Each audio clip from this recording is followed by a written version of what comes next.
তিস্তা নদীর বুকে বালুচরে কুমড়ার আশানুরূপ ফলন পেয়ে খুশি হয়েছেন চরাঞ্চলের চাষিরা। তবে গেল বছরের তুলনায় দাম কম হওয়ায় তারা হতাশ। মিষ্টি কুমড়া আমরা আবাদ করতেছি। তো এই চরে আমরা একটু আবাদ সাবাদ করার জন্য চিন্তা করছি যে চরে তো কিছুই হয় না, তো আমরা তো বেকার হয়ে গেলাম, নদীর এলাকার লোক।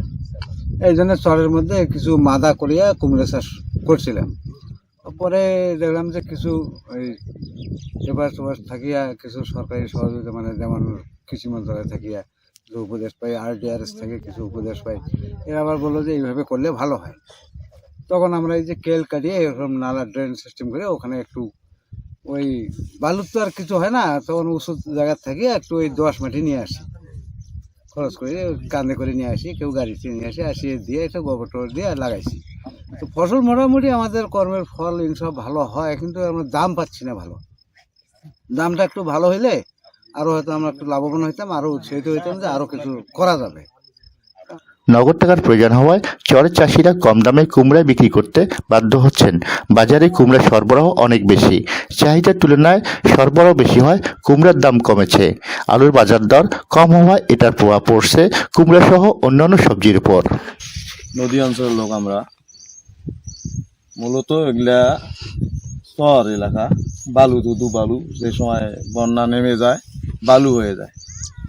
এগুলা কিছু পলিব্যাগ জমার কারণে এগুলা তো পড়েই থাকে, অন্য কিছু আবাদ সুবাদ হয় না।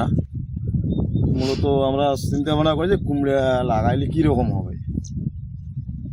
তো লাগাই, কয়েকবার থেকে লাগাইতেছি কুমড়া, তা আল্লাহর রহমত পরিশ্রম হয়। পরিশ্রম তো আছে, চরে পরিশ্রম না করলে, কোন খেতে পরিশ্রম না করলে হয় না। পানি দেওয়া লাগে।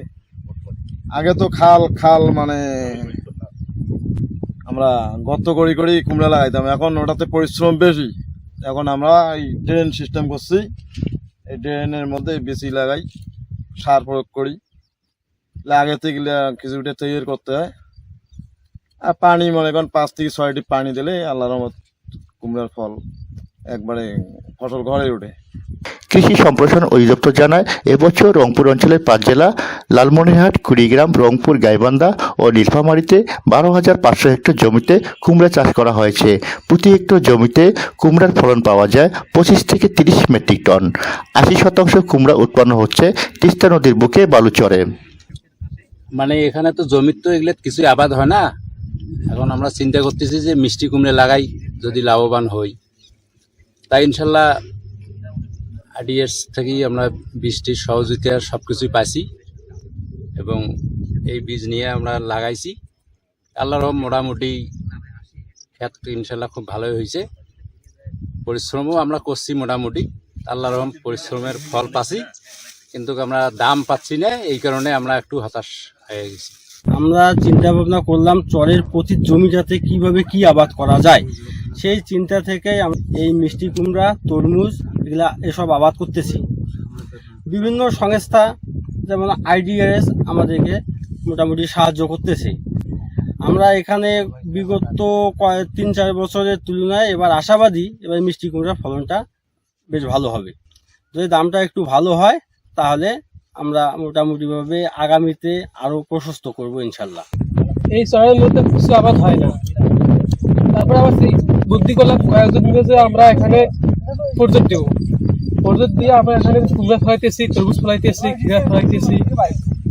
আবার আমাদেরকে RDRS অন্য সংস্থান থেকে আমাদের সাহায্য করতেছে।